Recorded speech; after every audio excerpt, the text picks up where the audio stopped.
Guess first of all, the second half, the offense just disappears. You can't hit from Trace, he's on the bench, Xavier's shooting and missing. What did you feel the biggest problem was? Well, it wasn't like we were flat. We just couldn't make shots. So you got to give Wisconsin, credit for their defense. And I got to find ways to get Trace and race more shots down low. We missed some chippies, but he didn't get enough shots. I really didn't think. But that wasn't the difference. We missed free throws coming down the home stretch, and then we couldn't get the critical stops that we needed. Coach, Trace, you had to call timeout to get him back in the game in the second half. Was the bench out there longer than you wanted them to be? No, not really, because they were holding there. I think it was like 8. We were still up 8-10 points. We still had a nice cushion.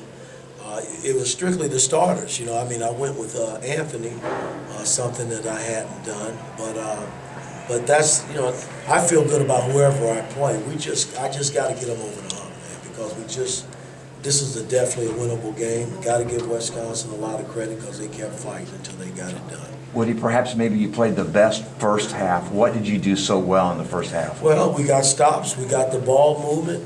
It was like we were in quicksand the second half. You do the same things that got you the lead. You got to play the same way, and that's got to register. And they did in the second half, and that's on me. How did they adjust to Xavier in particular? I think he had 6 assists and 5 rebounds in the first half. It just felt like they frustrated him a lot more. Well, again, he's got to learn and figure out from watching film when he has it and when he don't have it. That's what good point guards do, and he struggled tonight. He was driving the ball in, trying to draw fouls, and they weren't giving him those calls. So, we just gotta keep working with him. I got to work with Rob because we got to have good point guard play. Mike, when something like this happens at the NBA level and it's just one of 82, maybe it's not as big a deal, but this is one of 20 Big Ten games. Is it something that's concerned at the way this thing played out for you, or no? No, too early for that.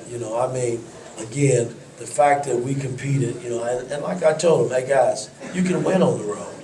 You can win in some of these big arenas. You just got to finish the game. We had a big enough lead. I thought the shot that they made before the half, because we failed to execute, was a big shot coming in at halftime. But again, for the most part, we controlled the game, and then we let it slip away the last 3-4 minutes of that ball game. When Xavier's struggling like that, how close were you to maybe going to Christian Lander to maybe replace Well, that wasn't even a thought process at the time. I would have probably went back with Rob at that particular time. But at the end of the day, we put ourselves in position to win a game. I just got to get them over the hump to finish it. Is this, maybe also reflecting kind of an intangible thing of just learning how to win, learning how to make those little margins work late in the game? That's the key to when you start trying to build a team. Everybody's learning each other, man, and we're doing it on the fly. Yeah, we get to practice and all, but when it's time to jump it up for real, everything counts, man. You got to do everything, especially on the road, to secure wins. You got to do everything right for 40 minutes. Woody, I know the answer to this, but what's the feeling in the locker room right now? And listen, guys, we've been together, 12 games, dating back to the Bahamas, and we're 10-2, and at the end of the day, these guys know that they can play with anybody in college basketball. This is a good Wisconsin team. And I thought Syracuse was a great team. So, we beat a good team in St. John's. We got a long way to go as a unit, and we're going to keep working. And there won't be no quitting that locker room, I promise you that. What do you feel like you got good looks, though, in the second half there, especially inside, it just didn't fall, right? Yeah, we had good looks, and, I just got to put them in better position where they get better looks, put it that way. Anything else? All right, thank you, Coach. Thanks, guys.